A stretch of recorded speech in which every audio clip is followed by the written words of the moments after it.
지난 주말 세월호 참사 추모 집회에는 약 13,700명의 경찰과 의경, 500대에 가까운 차벽, 심지어는 최루액과 물대포가 총동원됐습니다. 일부 언론들은 집회 당시 추모객을 폭도로 묘사하고 교통 통제로 인한 불편을 강조하고 있는데요. 경찰의 차벽은 위헌이고 경찰이 이 위헌적 수단으로 추모객들을 고립시켜서 폭력 사태를 야기했다는 것. 결과적으로 부당한 진압에 의한 희생자가 가해자로 둔갑되고 있다는 사실은 묵인하고 있는 듯합니다. 강신혜 기자가 경찰 진압의 문제점들을 짚어봤습니다.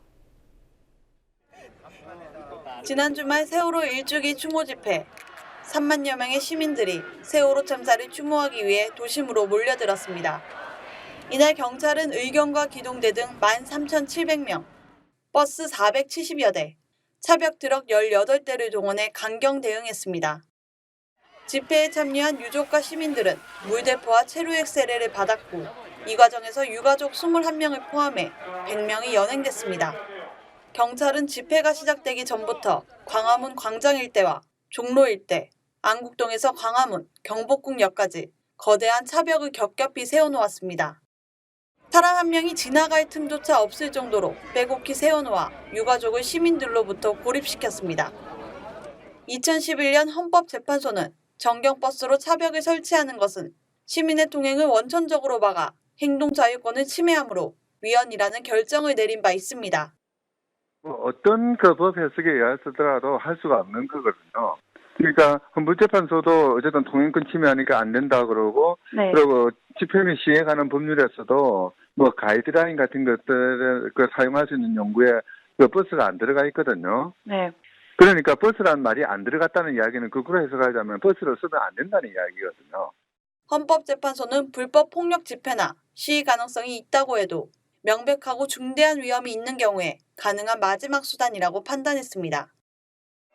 하지만 경찰이 이번 집회를 불법 폭력 집회로 규정하고 차벽을 마지막 수단이라고 주장하지만 이 또한 불법이라는 지적이 나옵니다. 최후의 수단이 필요한 경우에는 네. 국회에서 법을 만들어줘야 되거든요. 경찰청이 그러니까 법을 집행하는 사람이 아니고 네. 스스로 법을 만들어가지고 마음대로 휘두르는 사람이 돼버린 거죠. 그러니까 정말 최후의 수단으로 차가 필요하다면은 네. 경찰청장은 자기 혼자서 뜯을 게 아니고 국회로 쫓아가야 돼요. 물대포나 체류액의 사용 역시 적절하지 않았다는 비판이 나옵니다. 경찰은 체류액을 섞은 물포를 시위에 참가한 시민들의 눈과 얼굴을 조준해서 분사했습니다.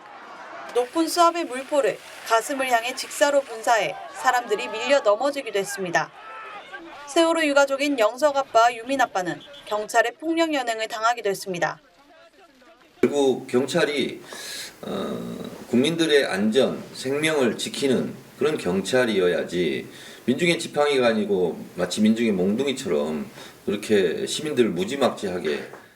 새정치민주연합은 오늘 23일 안행위 전체회의에서 과잉 진압에 대한 책임자 처벌을 요청할 방침입니다.